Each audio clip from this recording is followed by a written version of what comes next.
What up, what up, what up? It's your boy Dave B. You watching Beyond Astrology. You already know what we do here. We go deep into all of these we break down astrology essentially, you know what I'm saying? Duh. But for the most part, I want to go ahead and break down a little bit about this full moon aftermath. The last video I made was more so talking about just the general energy, but this is going to be speaking specifically on the full moon and kind of like, this weird energy that everybody is probably feeling at the moment. First of all, we in Pisces season. So one thing you gotta, and this is coming from a Pisces, so y'all, you know what I'm saying, y'all getting that just good awareness of what to do, like how to navigate this energy for the most part. Pisces is a very tricky energy, and the reason it's tricky is because we're talking about the end of the zodiac sign, the end of the zodiac. We're talking about um when people explain Pisces, they'll be like, "Oh, this is all of the signs in one and stuff like that," which is not necessarily like it's true in a sense, but what's really going on is like you have to understand that when we get to Pisces season, this is a season of reflection. It's of having to kind of quiet your mind. Because if you think about it, even how it's positioned, how it's positioned in the sky. It's opposite Virgo, right? And that's where this full moon occurred. Virgo is ruled by Mercury, and in some context, they like me personally, I think that no matter what you think about this, like this is a theory, but like no matter what you think about it, it kind of does make sense it makes a little sense, right? Like Mercury, they'll say is exalted in Virgo. Now, Mercury is home in Virgo, but I can see where, in a lot of ways, you could kind of, again, whether you think that's true or not, the way I see it is that Mercury, when it's in Virgo, it's weird. It really is like low key where it loves to be because it can analyze a lot of information. It can take time to break apart details. It can spend hours just kind of analyzing, going over things, and down to the kind of like I guess expression of like or the when people have heavy Virgo energies, one of the biggest things is overthinking, right? Um, when Mercury is in Gemini, communication allows for that thinking to kind of go in and out, right? Mercury's home there, but at the same time, it's like you think of the difference between a Gemini and a Virgo. Essentially, Gemini could talk for days and days and days, but what they're saying sometimes can be a little bit scattered. Whereas a Virgo, not to say they can't kind of like just kick bullshit, but the Virgo energy is like it finds great pleasure in thinking, which is kind of like even when it does go to communicate, it feels more empowered to communicate because it like you ever seen a Virgo debate? It's like they know they right. You know what I'm saying? Even if they wrong, they done made so much sense of something that they thought about in their mind that to the point where when it come out, it's like they got a lot more conviction behind what they're saying and things like that, right? Down to criticism and picking apart something, which is really like to me where Mercury has its most fun, versus like the Gemini energy, even though it's comfortable communicating and thinking, sometimes it can speak before it fully thought out of something. Like a Gemini might share an idea that they're not even thinking that deeply about whether it makes sense or not, and they don't really care. They just want to get it out, or they just want to have the conversation. They just want to have the debate or whatnot. But a Virgo is like excited because it's like they've thought so hard about so many things and they feel like they're so right. So it becomes excited, right? Now I say all this to say that, Virgo energy in and of itself is really dealing with reality. It's dealing with again making sense out of the physical world. Not to say Virgos can't be spiritual. A lot of Virgos earth signs in general are very spiritual because but everybody expresses their spirituality in different ways, and please understand that spirituality is not about crossing your legs and humming in the forest. Spirituality is just having or developing a clear sense of self, um, through through however you detach and kind of separate your physical from your actual again, true sense of self beyond all of the physical things that kind of keep you confined and trapped into this third dimension. So, this is why, that's the difference between spirituality and even religion. Religion is when you kind of borrow someone else's spiritual sense and their practices, and you use those to kind of connect to a version of yourself. But the issue with religion is that you kind of create a proxy version of what your spirit is versus a direct to source kind of like, oh, this is who I truly am beyond anyone else's perception of like what's uh anyone else's perception of the world, of morality, and so on and so forth, right? Just to kind of give y'all a quick rundown. um you know on this channel eventually, I guess we'll, if you want to know more about that topic specifically, just let me know in the comments. Because I just make videos of the things that I think is interesting to talk about. But I do think that's an interesting topic, but I have no, like, I don't have a video set for that. But if y'all do want me to go deeper into that, let me know in the comments. But in general, you know what I'm saying? So, when we talk about the axis between Pisces and Virgo, a lot of it does come down to understanding, like, so the Piscean aspect of things is that form of detaching. This is where the ego is basically dissolved. Again, this is the last sign. So this is the true death sign. A lot of times we think death, we immediately jump to Scorpio. Scorpio is more so about rebirth and transformation, right? Where even the transition from, like, when we go from the fall into the winter or through the fall, right? Virgo is where basically we're kind of like back in the body, and we're kind of analyzing these details, and we're kind of breaking things down, right? Breaking things down in order for us to kind of get, when it goes to Libra is also like the scales, right? My eye, and your heart light as a feather, right? And it's kind of like, if you really follow the whole progression, it goes all the, everything is connected, right? So like by the time we get to Virgo, it's kind of like breaking down, or it's a form of separation as well, but on a physical level, where it's kind of getting rid of what it doesn't need, cleansing. That's kind of like what the Virgo aspect is. Even the concept of like kind of like diversion is like stripping away things that no longer contribute to, because like Virgo is almost like the gateway from the kind of like physical world, and it's kind of getting you into the more spiritual sense, like getting outside of just you, right? Aries is where we're like, this is me, this is my identity. Taurus is where we create a foundation for that to grow on, a sense of confidence, but a sense of grounding as well. Gemini is when we're, again, we're basically receiving messages, but also distributing messages, and developing our mind, our sense of familiarity, and our kind of like, ironing out our perspective around who we are in context to the things that we're connected to, right?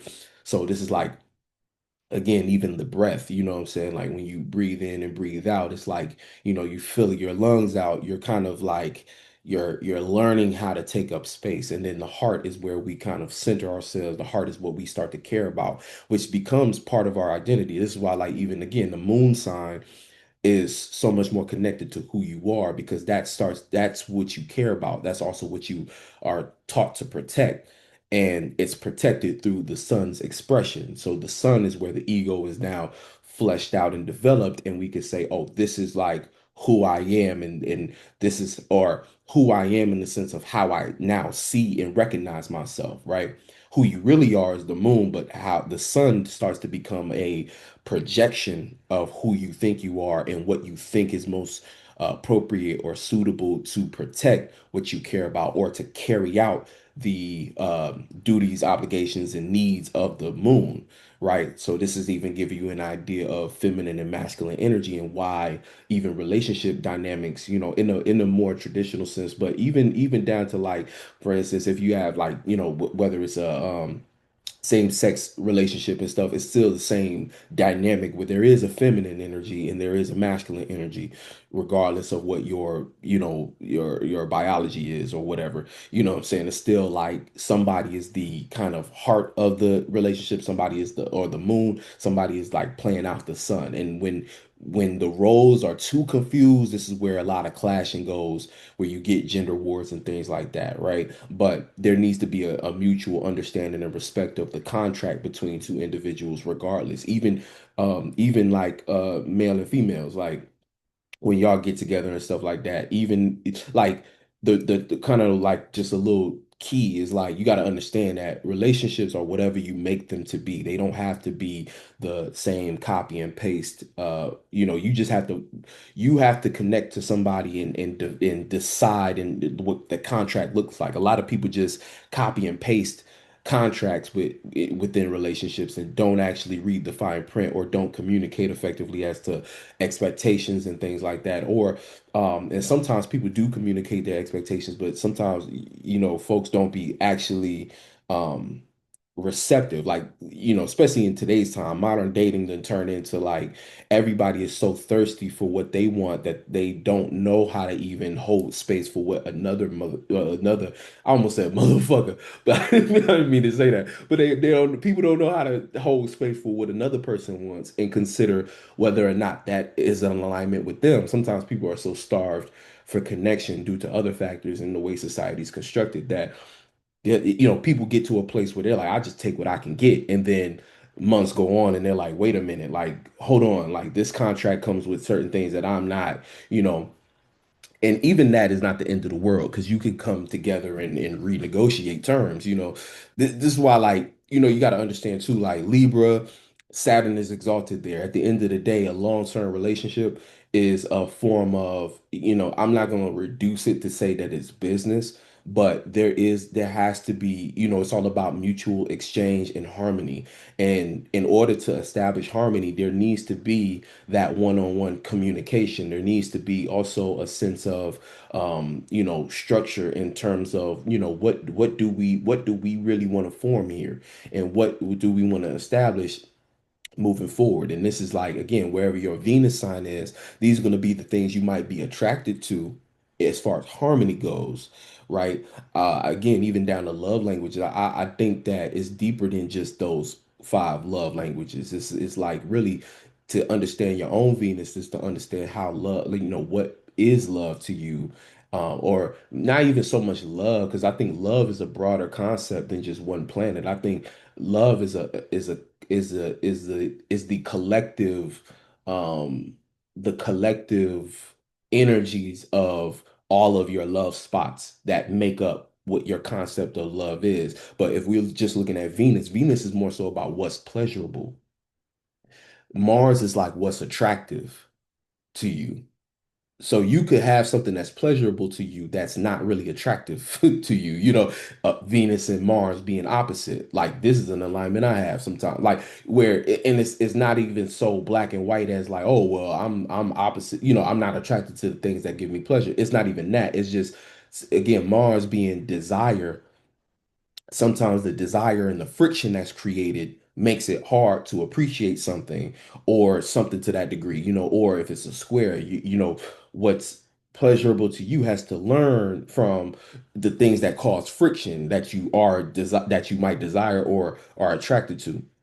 But getting kind of deeper into that, like I just want to kind of finish out this point. Like Mars is like what you might be turned on by or what you're attracted to. Venus is like what you find pleasurable. The seventh house is what you are somewhat kind of what you might project onto a partner or what you desire for balance or what you might need that you might not even desire, but what you need in order for balance to actually be there. And it's all about understanding the energy of the sign, what I'm saying, the energy of the sign.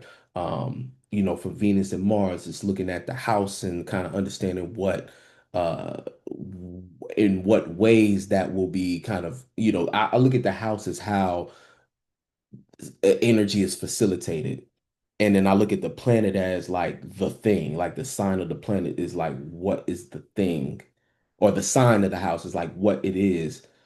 For instance, like if you got Venus and Taurus in the third house, right? Venus and Taurus is like, okay, you like stability. Maybe you find sensuality or things that are stable, consistent, and practical, pleasurable, but it's in the third house. So you needed to come in a way that is familiar to you. You need to come in almost like a witty, easy to talk to, easy to flow, lighthearted type way. You know what I'm saying? What's not going to work for you might be something that's a little bit too philosophical or spontaneous, you know what I'm saying? Like the ninth house or even a Sag type energy. It might throw you off a little bit because even if they're giving you something that's consistent and stable, if the philosophy don't is interfering with the flow of conversation, or if it's a little too it's a little too far out there, if it's a little bit too much travel involved, meaning you have to think outside of maybe what you're familiar with too much, and you have to just too much you have to learn, and it takes you on a journey where you got to start learning a bunch of different things that it might make you feel like, man, like, okay, there's things about this I feel pleasurable about, but again, the house is not being delivered or packaged in a way that I'm comfortable with. And I think compatibility can go beyond signs, because the thing is, it's just like a person, like as a human being, you know, again, it's not so much what, it's how.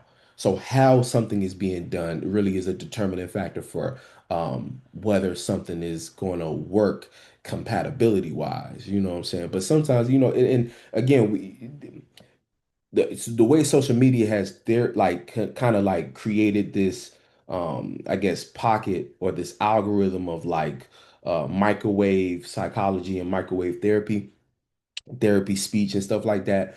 People don't know, people are losing their ability to just be themselves, and instead they're kind of approaching relationships and different things with so much predetermined conditions and other people's ideas of what love is, when sometimes you have to just be like rude. Like sometimes it's okay, like you have to be rooted in your dysfunction in some regard, like rooted in, and what I mean, I don't mean like rooted in your dysfunction to the point where you become the problem, or you consistently like are ignoring your own issues and not taking accountability. But I mean like so I think it's more powerful to own your dysfunction and just be like, look, I'm fucked up in this area, and meet somebody that can match you there, instead of trying to polish yourself. Or because when you try to over polish yourself, first of all, you come off very inauthentic, but then also you police other people into not being themselves, or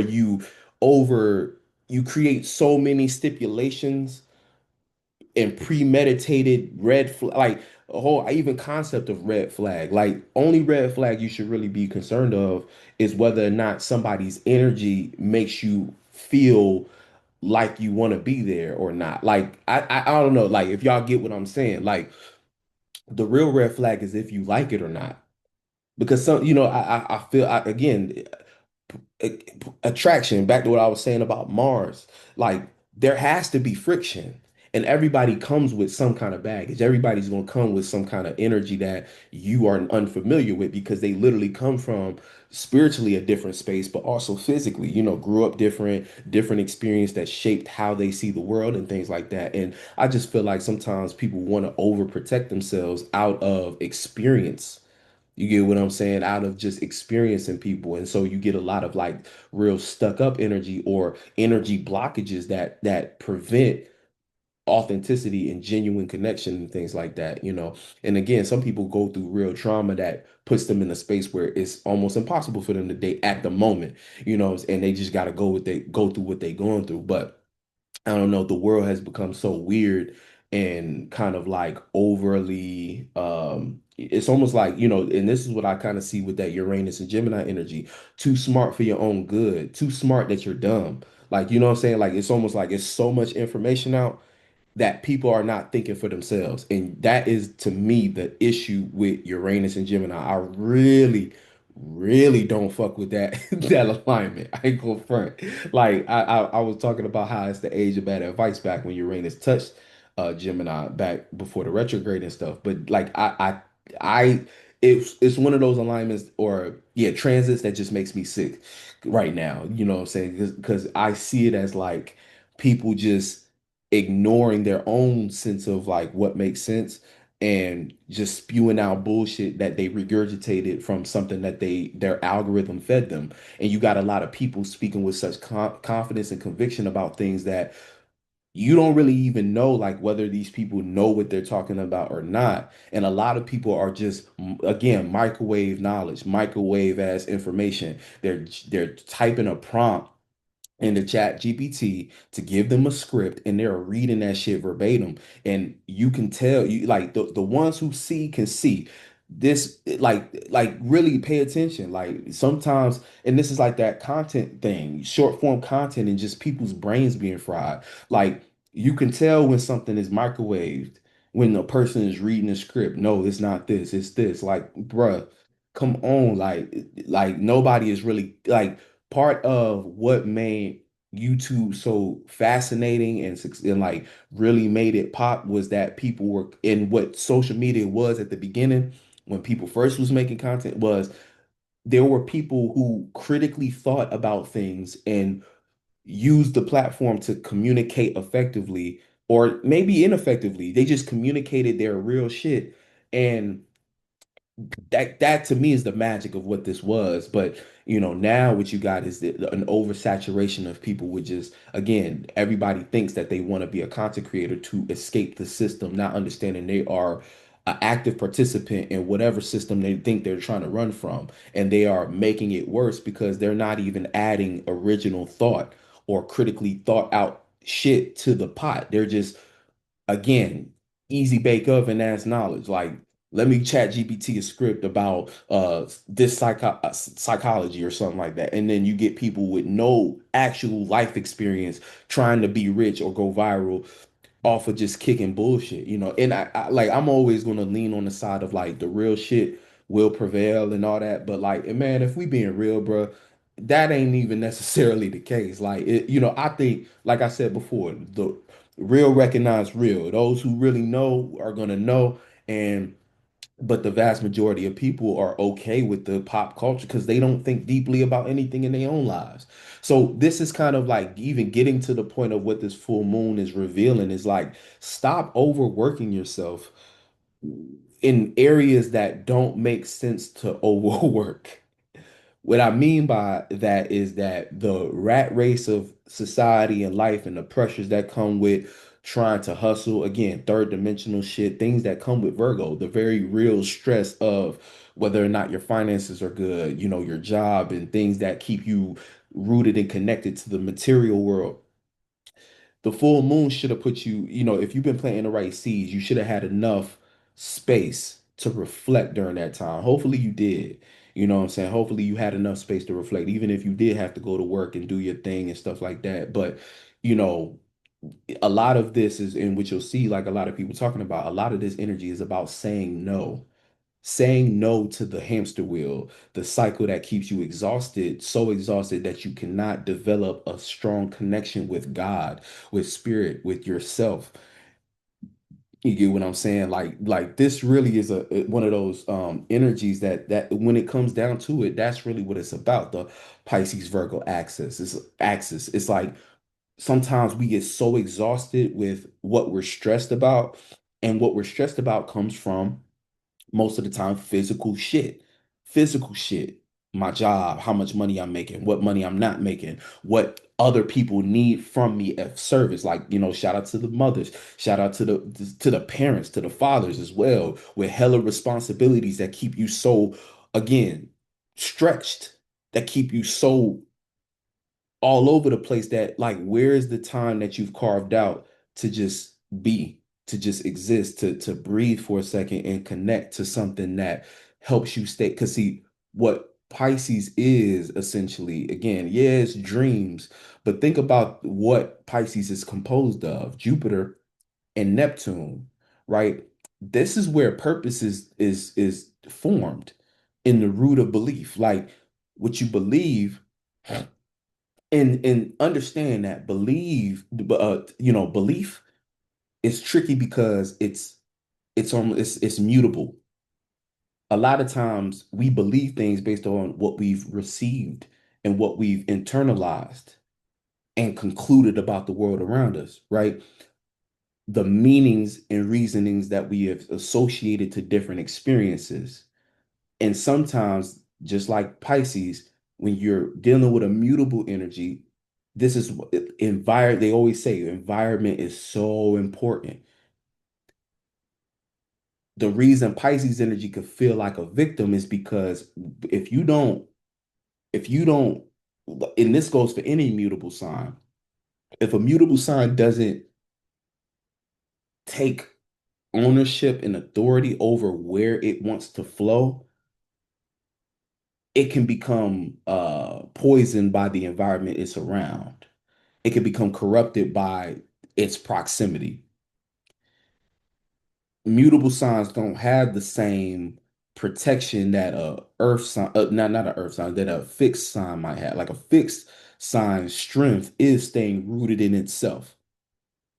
A cardinal sign's strength is its power, its strength is a cardinal sign is its ability to push and force itself into something else or to kind of have such a clear, it's almost like piercing. It's initiating cardinal. It starts something, it sparks. So it can go here, it can go there. Mobility. Mutable sign strength is its ability to understand context, right? But all of those have the power and authority, have the power to move, to shape different things. I think with cardinal, it's about pushing. It can push. You know what I'm saying? Or identify, like push and identify. Fixed is its ability to stay rooted. Mutable, its ability to fill up a space. But they like again, this is with the difference between, and this is why it's important to understand astrology more like a tool than an identity, and more than a like how a religion might teach you to internalize something, because it's about understanding the what something is about understanding. It's a science. It's understanding, and science is all about, formulas. So you understand a formula. You understand, oh, this, like in science, when you're looking at the periodic table, you're learning what an element is composed of. Like, oh, this, like oxygen is this and this, right? Oh, it's this and this, composed of this. Copper is this. So if I take copper and mix it with aluminum, and I make this. So it's the same thing with zodiac signs. It's like, or energies, or understanding the different things. Or if I take a mutable energy, it's going to react like this. So if I want this mutable energy to move like, and the catalyst for a reaction is you as an individual, you as a spirit making decisions, deciding. Again, part of being human is the what makes a human different than any other animal is self-awareness, is the ability to kind of like, again, to understand, like when an animal's moving in the world, it's just doing what it does because it's technology, it's its biology, it's just. But only humans can kind of go against biology or understand biology and understand itself, to self-recognize, to self-actualize, to decide like, oh wait, hold on, this is how I want my experience to go, versus an animal is just doing things based on, an animal has some sense of, I guess, itself, like, what I'm saying, but not really. Animals go off of what the biology is. And again, I'm not no scientist, so like don't come for me in the comments about like, this nigga don't know nothing about science. But I understand how life worked to a degree. You know what I'm saying? From, just what I've been through and shit. But that's one of the things, is like you have to understand, like, so during Pisces season, again, this is a mutable energy we're going through, right? So in this mutable energy that we're going through, you have to understand like proximity, and the things that we don't actively kind of pay attention to clean out can cloud our subconscious. So when we're going through a time like this where there's a lot of like just energy going on, and trust, this even goes for what you are digesting on the news sites and media channels telling you about this war and this person is bombing this person and stuff like that. And like I said before in the other video, I understand the compassion you have for real people being hurt in this world, and even the fear that might come up from not understanding what individuals who run the world are doing. But you have to find it in your mind to refocus on what you are going through and what needs to change for you so that you can put yourself in a position to not be subjected to whatever the government decides to do, because they're going to do what they're going to do anyway. Again, I feel, I understand people want to vote their way into a utopia. They want to vote their way into peace. But just the truth is, like, that's not how it works. You have never walked into a job as an employee and gave a suggestion for the manager or the CEO to change the policies of that company. If it don't already want to change that thing, it's going to do what it do. You might have a good idea, and that good idea might reach upper management, and it might become a rule and stuff like that, right? But the business is still going to run how it run. It's still going to operate how it operates, and America is a business. No matter what country you in, the government system is a business, and it's in business with the other businesses. So you don't understand what's going on in them upper levels. Even if you in those positions, if you in those positions, then you might have a better sense of what's going on, but you understand that it's not just you. You have a board of other people trying to do different things, and everything is strategized. Everything is you got to understand life in levels. So when you want this, again, if you with the people, you got to understand the power is in the people, but the problem is there's so many things that divide the people that basically dilute the power of the people, because again, the people have a hard time getting on the same page because of all the things that have been put in between us, like class, the concept of race and cultures and different things, distance, and again, even artificial things or fabricated things, right? Fabricated fears or manufactured fears is what I really want to say. Manufactured issues, things that like, things like extreme poverty, homelessness, and different things like that were, again, if a government system really gave a fuck about the people, it wouldn't have situations where a person can't get health care that really needs it. You know what I'm saying? Just because they don't have the insurance to do this or that. Homeless people not having a place that they can be at, or something that's a government funded structure that is properly ran to support those individuals and things like that. So when a person starts to use their empathy and their compassion for shit that the government should have been responsible for, it can make a person get lost in that and still lose track of themselves. Because let's face it too, on a psychological level, it's so much easier to care about someone else's problems than to fix your own. This is, and again, back to relationships. Treating a relationship or a partner in a relationship like a project, a lot of y'all just be trying to escape your own issue and trying to fix something that it's easier to make someone else the problem, say someone else is toxic, and try to be like, oh man, I'm just trying to, because again, so desperate for connection, you trying to make someone a project. Whole time it's you that need help. It's you that need a moment to get your shit together. You know what I'm saying? The most successful connections and relationships come when two people are able to healthily kind of distinguish, like, oh, these are my problems. I need to fix my problem. Again, y'all can still be together, but fixing your problems, but also respecting someone else, and y'all have a mutual respect for each other's situation, each other, and again, this is why real love is like a choice. It's a decision you make where it's like, okay, me and you in this thing together, but I got issues, you got issues, and we gonna come together at the end of the day, regardless how y'all come to that conclusion. Sometimes it's harder to get there. Sometimes you need time alone, sometimes you need the space, sometimes you need closeness. It just again, everybody got to find their own version of what they need. But this video not really about that. But again, like going back to the full moon energy and how that's relevant is just this moon made it again difficult to continue on with the bullshit, the stuff on top of everything that make things complicated. Um, or the things that just don't feel right. Because that's the thing about Pisces as well. Pisces cannot stay somewhere that just don't feel right. It might not have the sense of it. It might not even like, for instance, a job. A Pisces will walk right out of a job, regardless if they have another one lined up, simply because it don't feel right. And people will look at the Pisces like, are you crazy? Like, how you gonna pay this? How you gonna do this? All of these practical things. But it's like at the end of the day, that Pisces energy at the end of the zodiac, it just don't give a fuck about none of that. So with the eclipse in the mix, the eclipse might have brought out a certain energy in you that's like, man, if this shit ain't aligned, I don't give a fuck what I'm gonna do. I just can't stay here. And that might be the best thing that ever happened. But here's the thing, here's the kicker. That Virgo energy might get you in panic mode, right?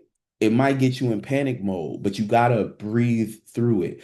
The clarity isn't necessarily here yet because we still in the middle of this retrograde. So a lot of things that might be creating that, because it's less about what's going to happen after you leave, more about what leaving represents for you. Meaning, sometimes that leaving is just to give you enough space to realize what matters and then to now when the energy and see this is all in alignment with what the energy is leading to because it is all leading to Aries. One of the things you got to pay attention to too is like I didn't even pull up the damn chart. Hold on. One thing to kind of keep in mind. Hold on, let me pull this up. One thing to keep in mind that y'all can pay attention to is again, we got this massive stellium in Pisces, meaning if Pisces is the end of the zodiac, that means all of these planets, literally all the planets except for Uranus and Jupiter, are literally hitting the restart button. Not to mention the real new year starts in Aries season, which is like March 20th. So we are in the in between. We're in the space before birth. You know, we're in the imagination. And there's power in that because, like I was saying before, about what mutable energy is strength is the ability to kind of make something out of nothing, alchemy. And so this is a time where any space that you had to establish between you and whatever wasn't aligned was necessary for you to reimagine and redirect focus towards what actually does matter to you because that is the thing with Pisces. Pisces is being the last water sign. It is the culmination of what you care about, which is like if you think of like I like to look at this as like progressions, like as far as like for instance, the water signs start with Cancer, which is the heart. The heart progresses into what we desire or what we utilize to protect ourselves, which is now Mars and Pluto, right? Because what we deeply care about becomes so deep that we will die for it. It becomes so deep that it transforms who we are and it becomes our strength through our deep vulnerability. And that becomes what we believe as far as our faith and what leads us along the way, what our imagination is composed of. So, imagination or the Pisces energy is the culmination or the final development of what we deeply care about. But if you cannot retrace those steps, if you can't track that, then it becomes difficult for you. Then that's the reason why you create nightmares for yourself. That's the reason why you become drowned in self-doubt. A lot of times, self-doubt is an indication of where you're betraying your deepest care or what you care about. Betraying what you care about. Oh, I should take the safe route because my dreams don't make sense in this third dimensional world. So I should, even though I deeply care about this dream I have, I should do more things involved in what the society tells me is the safer route. So again, what it creates is a disconnect between who you are and what you imagine. And that's torture. That's how people end up in insane asylums because they are literally trying to like you're literally going against your God, like in a sense. Like what you care about in some ways becomes what you pray to. When people get on their knees and they pray for their religion, what do they usually pray for? A bunch of shit that they care about. When people be like, yo, I'm gonna pray for you, what are they saying? Like, I care about you so much, I'm gonna pray for you. That's like, you know what I'm saying? Like, it's really that deep. Like, it's that deep. But it gets filtered in so many ways that a person don't make the connection to that. And I don't blame nobody. But when I say it like this, you probably is like, oh, because it's all reminding y'all. But again, people think in reverse. So they think they pray. A lot of people pray for what they desire as well. This is the difference between some like there's always different ways like a person can play something because there's people who just pray for their desires. God, please give me a lot of money. And again, it's like what they really truly want isn't really the money. What they really praying for is not the money, it's the dream that they have of comfort, luxury, relaxing, whatever it is. You know what I'm saying? Like it's this shit crazy. You know, and I could do that with every single zodiac based upon the root of it, what we start with. You know what I'm saying? Even down to like Aries, it's like it starts with passion, our passion or what motivates us, what we start to identify with, and that becomes what we start to perform with or perform as, how we want to see ourselves as part of, is an extension of what we're passionate about and have identified. Because you're not going to be passionate about nothing that you haven't identified with.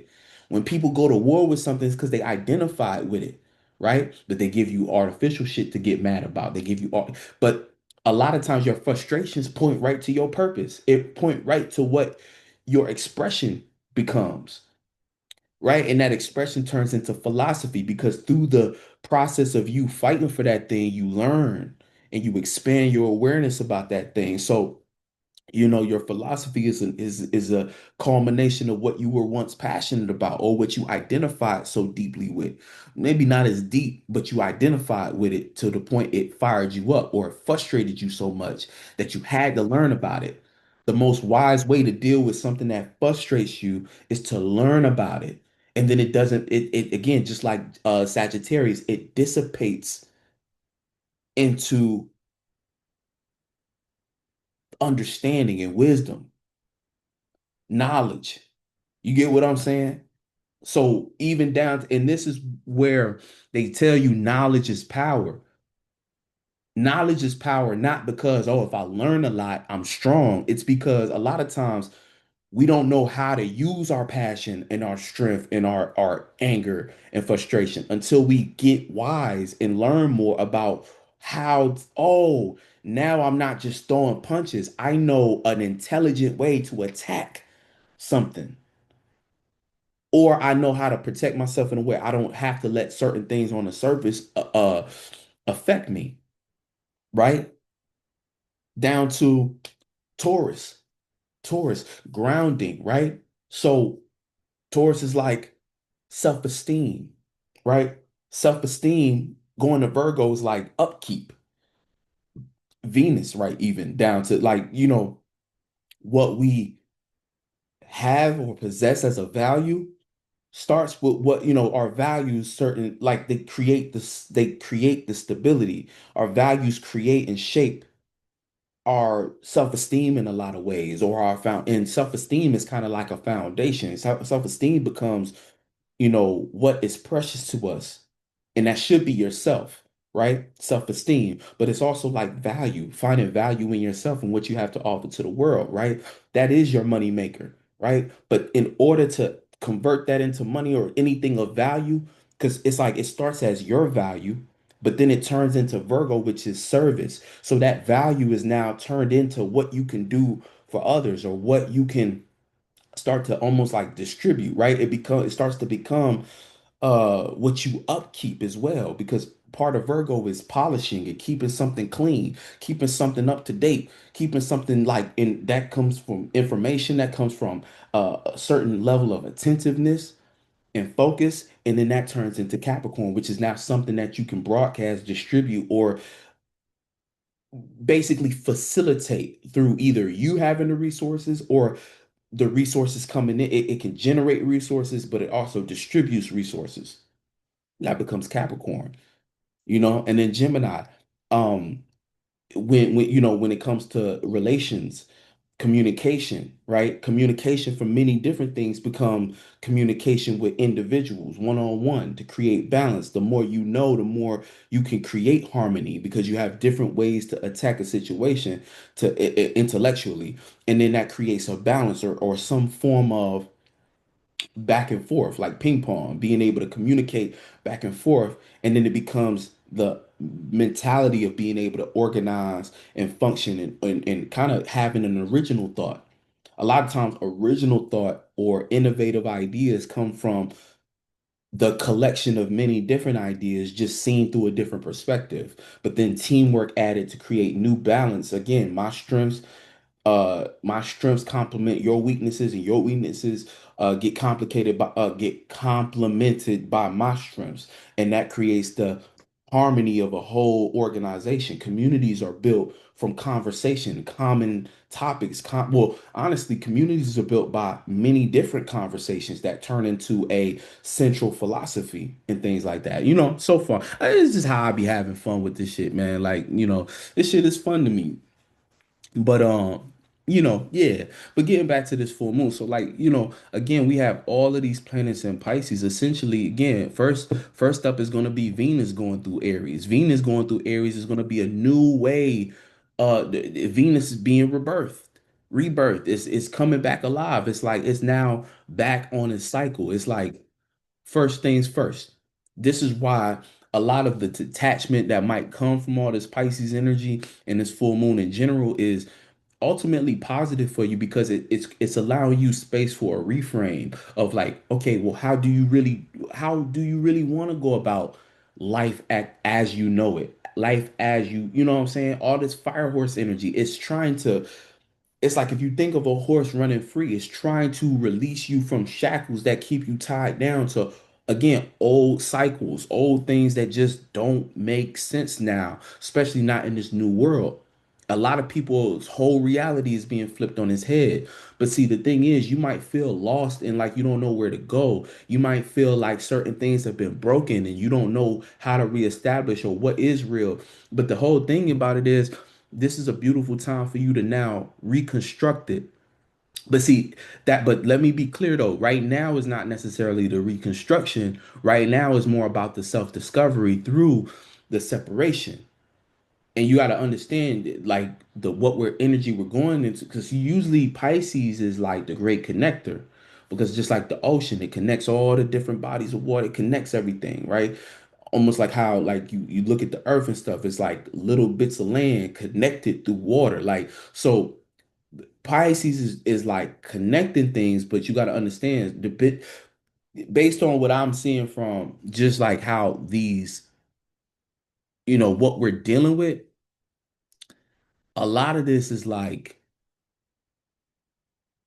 a lot of what's going on is more so like, how do I put it?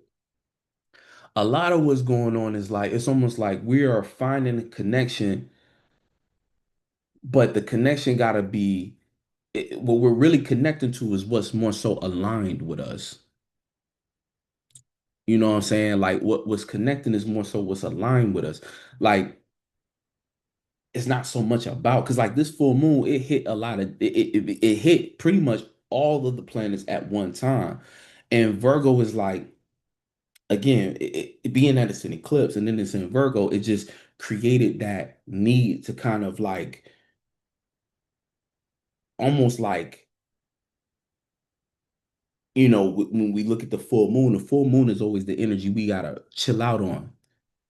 So everything that we was doing to kind of just keep up with the upkeep, like Virgo energy, just things we was doing just to kind of like be of service, it kind of like it either gave you the conclusion to separate things or to stop things, or it created such a like a certain level of exhaustion that you just couldn't physically keep up with it.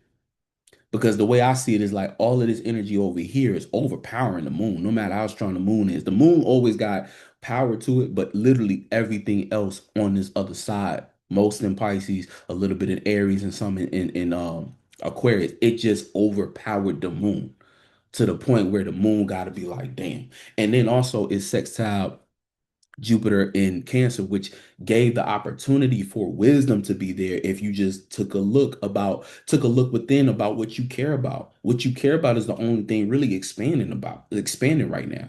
So even all of this energy trining with the Pisces energy, again, it's the gift of like kind of just recognizing like what really matters to you, and that might not be in alignment with the different things that you're connected to at the moment.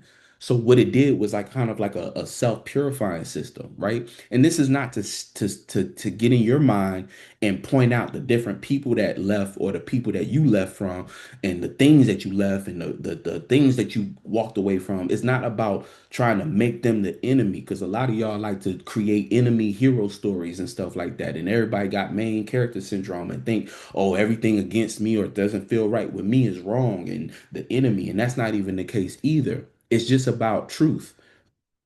What doesn't feel right and what does feel right. And if it didn't feel right, it probably just brought up something that just created the separation naturally. Again, it's not the enemy, it's not to demonize things, but it's to gain perspective. And that is also a strength of mutable energy, gaining perspective through many different moving parts, through distance and separation of many different things. This is why Pisces in its most powerful position, any mutable sign in its most powerful position is through observation. Being able to observe, take yourself out of a situation to observe it. Cardinal strength is to be in something and go. Same thing with fixed to a degree. Fixed more so. A cardinal is more so about like almost like seeing the other side. Cardinal looks at like straight lines. Uh, yeah, cardinal to me is like a straight line because it's like more like seeing this side than that side. Devil's advocate, this side going to that side. Like I see where I'm at now, going here. Fixed is more like a square, so it's seeing all sides of its own contained space. Mutable is a circle, so it like it almost like it encapsulates things. It becomes the circumference of something. It observes from how far it can expand. So Geminis, when they can think out the box and kind of like, again, they think in terms of the surrounding thing or something, then they can just add new thoughts around. Virgo, when they criticize, but they criticize from a place of, again, separation, they can see all the details from the outside point and add to it. Uh, what's the other one? Sag, philosophy, understanding things from like okay, I'm contributing philosophy through my experience and others' experiences, and then wisdom is developed from out. And the same thing with Pisces, but from emotions, this is what I feel. I'm observing the feelings around certain things, and whether I feel connected to something, the connection is able to be constructed from the circle. You know what I'm saying? That's how I see a lot of this stuff. So, that's the thing. Like, just like what I was saying before, it is about connection, but it's more so about what am I trying to connect to? Just because the nature of this year, it's a 1 year and then it's a fire horse year. So those things influence the energy in a certain way that also, it just contributes to how we're seeing the whole picture. And then when you looking at like even some of these outer, yeah, Uranus, we talked about that for the most part, but that's kind of what's happening right now. You know what I'm saying? And then again, we got these two energies leading the way right now. Saturn and Neptune is kind of like in front of these things. So we actually do have a sense of kind of just recognizing like, okay, these are the things that I actually want. The things I actually want is, it's almost like we're looking forward. Like Venus right here is is starting to is really 27 degrees, is really right next to Neptune. So we're starting to have new wants. We're having new ideas of what is pleasurable to us. And that right there might be piquing our interest into something different, into a new avenue of things. And this is why it's a good time to just allow that flow to reveal to you what needs to maybe change or what needs to be incorporated to this new sense of what we might want. And then Saturn is helping us make sense of it. But in order to make sense of it, we have to respect the process. Saturn in Aries, it falls there. So Saturn is having a hard time or it might be having a hard time kind of understanding it. Like if you on the like wise side, like whew, man, I'm so happy that my Saturn return is over. I gotta nah, that is a video I'm gonna make, talk about Saturn returns and shit like that. And like we gonna get deep into Saturn very soon. But like, for people who are just now getting to the Saturn return, you know what I'm saying? Not to scare y'all, because that's never my goal. But one of the major lessons is just going to be understanding that, like, you know, how to maintain, how to basically, if you think about it, it's like maintaining focus without burning out, But the first kind of lesson of that, I think, is what this energy is kind of putting on the table, which is like, look, you can't have yourself so consumed about things that just add weight to you can't just put a bunch of shit on your plate. You actually need to get very lean and focused. You know what I'm saying? So whatever ways you have to kind of eliminate distractions is going to be your best friend. And I think that's part of, like, at least this first part of Saturn and Aries is about learning how to cut out the bullshit, learning how to get lean, even down to diet and stuff like that. Like, consider like lean diets and like what food groups you specifically need and how to kind of create a more lean. And then again, diet, we can look at just like literal food, but I mean diet is in even your mind and how you participate in the world and energy and things like that, even down to like work and stuff like that. Like, what is the lean version of your work schedule? Or like, how much money do you actually need? This is like a time where you can't just be, again, all that flexing on social media and getting a bunch of extravagant shit, or even overperforming for a partner, overdoing it when you know you ain't got it. Like, all of that shit is all of that shit gonna drive you nuts, because just the Saturn and Aries energy, I think, is really talking about getting to like getting focused. And I think that's really what Saturn and Aries is kind of like that lesson, because Saturn being exalted in Libra, I think there is a certain level of like, and not to say, because abundance should be a energy that you actively feed. You want to feed abundance and think in abundance. Don't think in scarcity. Because when I'm talking about lean, it's not about scarcity, but it's about intention.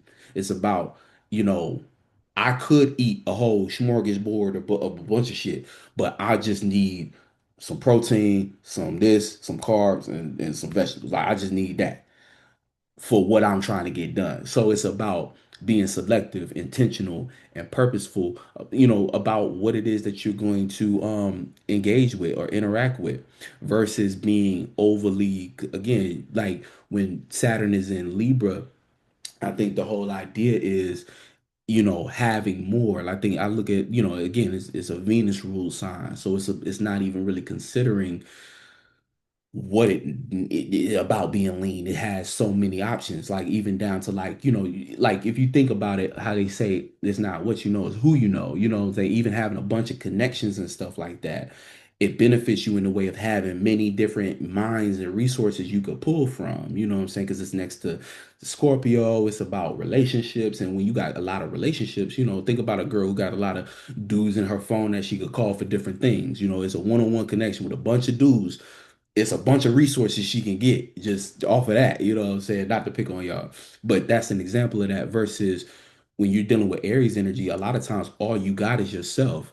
And so that can depress you, but it can also empower you in the sense of understanding, okay, if I just stick to the plan and I keep it lean, I actually can move a lot faster than if I had a bunch of just loose connections that I was always having to extend my energy for to get things that I need. This is about self-sufficiency, if that's a word. So being self-sufficient, even down to like, again, like learning how to grow your own food and stuff like that. You don't need everything in the supermarket. There's a lot of things you can learn how to grow yourself, and that's a real powerful skill I think is important right now. You know what I'm saying? And if you in Atlanta, hit me up, because you know what I'm saying? I've been growing food, and I'm connected to a little community out here. Not little, pretty big community out here that's, that grow food and stuff like that. So holla at me if you in the A. But yeah, yeah, yeah. So it's a lot of things going on, but for the most part, I think that those are the lessons I think are gonna help y'all. all of us really move and progress during this time. You know, you just kind of keep in mind that right now is not about, you know, don't put so much pressure on yourself to have everything all figured out. A lot of right now is more about just taking up space and being quiet, sitting with yourself and reflecting on off on what actually makes sense, but not in so much of a practical, heavy, stressed way, but in a more about what feels right and feels aligned to you and what you actually want to participate in coming up, because that is what we're preparing for. We're preparing for Aries season to actually be the spring and official start to the new year. This is all precursor. This is all cleaning out shit so that you can be nice, free, and clear for what actually is to come. So don't put so much pressure on yourself on that end. Instead, put your mind forward to what it is, what it's finna look like, you know, and start to prepare yourself like that. Start to cut out what doesn't need to be there in order for you to actually get where you're trying to go, because that is the energy of this year. It's going to be, I honestly believe that from January to March is honestly where we get insight on what the year is about to be about. And this year is about to be about mobility, clean, lean, you know what I'm saying, moving with conviction and having a certain level or sense of, hey, if it's not aligned, sorry, can't do it. You know what I'm saying? Not to say that you gotta be cold, that you gotta be rude, that you gotta be nasty to other individuals. Nah, it has nothing to do with that. How you handle your relationships is your business. But it is about having a very strong focus and, you know, being decisive and just, hey, okay, we got to go here, boom, okay, cool, cool. Don't get too pent up on trying to build something and needing everything in its perfect place, because it's just not the energy for that. It's fire and it's horse, so it's like fast movement, and it's also about being, you know, being on point with it. You know what I'm saying? So hopefully this helps you. You know, again, drop me a like if the video was beneficial for you in any kind of way. Drop a comment, let me know what y'all think, and hit that subscribe button if you're new here and you want to get more updates on what's going on energetically in the sky within yourself. You know what I'm saying? You already know that's what we do here. We learn more about the world and really more about ourselves so that we can become better individuals and give more positive energy out to the world. Better you make a better world type shit. So anyway, and then go ahead check out my other channel, Day Beyond TV, where I'm about to come out with the fourth house. I'm going through how to use astrology for your personal brand and your personal business. So if you want that business astrology for creatives, go ahead, hit that channel up, subscribe there. And yeah. Also hit me up if you're looking to get a craftable. You know what I'm saying? I make these, you know, basically off of any picture that you got. I take that and I turn it into a 3D figure. So let me know if you're looking to get a craftable. You know what I'm saying? Just send me an email for anything, even astrology consultations at davebeyond95@gmail.com. And yeah, I'll get right back to you. What else? What else? Yeah, in April I'm going to be very busy. So let me know now if you like to get a reading, because I might not have that many spots open moving forward. Or a consultation. Other than that, much love, and I will catch y'all on the next one. All right. And hold on, where's the stop button? Okay. Yeah. All right, peace.